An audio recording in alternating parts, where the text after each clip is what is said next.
Steve Erceg, like I said, has pure power in those hands, and he's got great boxing ability. If you guys are not familiar with featherweights, you don't see that type of power usually. You have guys like Dotson, back in the day. You have a few here. I believe as the UFC is trying to set up Pantoja so that if Steve Erceg does what they want him to do, which is knock out Pantoja in Brazil in dramatic fashion, now you have your star in that division. Is it the worst pay-per-view card of all time? Ladies and gentlemen, what we have here is, I don't even know if I can call it a Apex card. I don't know if I can call it a Fight Night card. This might be a Bellator level card for the UFC. Now, let's go through it for a second. Now, we got Pantoja versus Steve Erceg for the main event. Solid fight, phenomenal fight.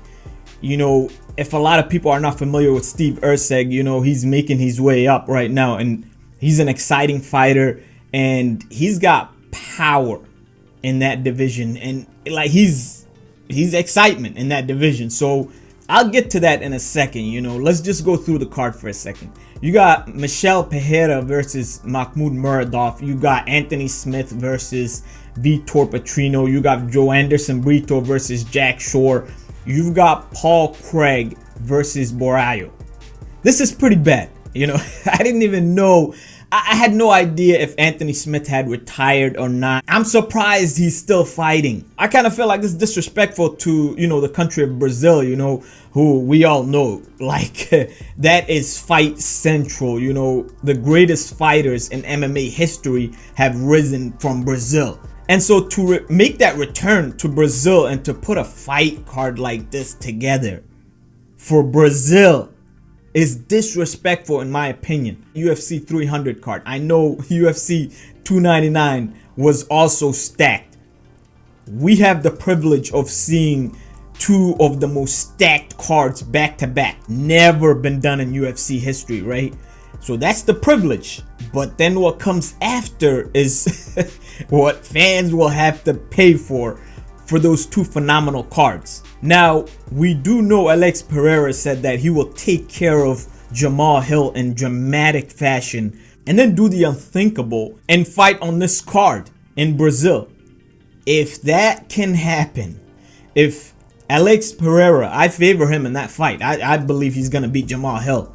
However, if he can do it in quick fashion and then turn around and headline this card, it's everything Dana wants, right? But for now, the main event is Pantoja versus Steve Erceg.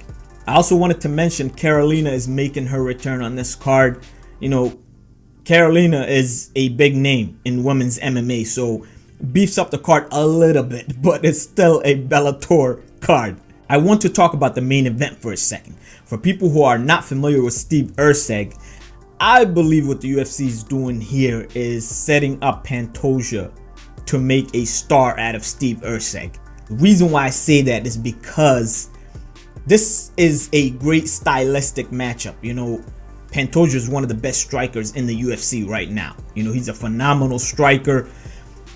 Steve Erceg, like I said, has pure power in those hands, and he's got great boxing ability. If you guys are not familiar with featherweights, you don't see that type of power usually. You have guys like Dotson, back in the day. You have a few here and there, but you don't see that type of power usually. But you also don't see that type of power and crisp boxing ability, which Steve Erceg has. He could be the future star in the division. You got Mokaev, you got a lot of guys, up and coming in that division right now. You got, Manel Cap. However, like I said, what I believe is the UFC is trying to set up Pantoja so that if Steve Erceg does what they want him to do, which is knock out Pantoja in Brazil in dramatic fashion, now you have your star in that division.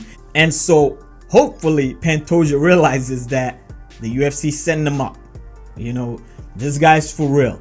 He might be ranked, I think, 10th in the division, whatever the case may be, but he is the future in this division, and they're setting you up for this fight. Like, share, subscribe. I appreciate it.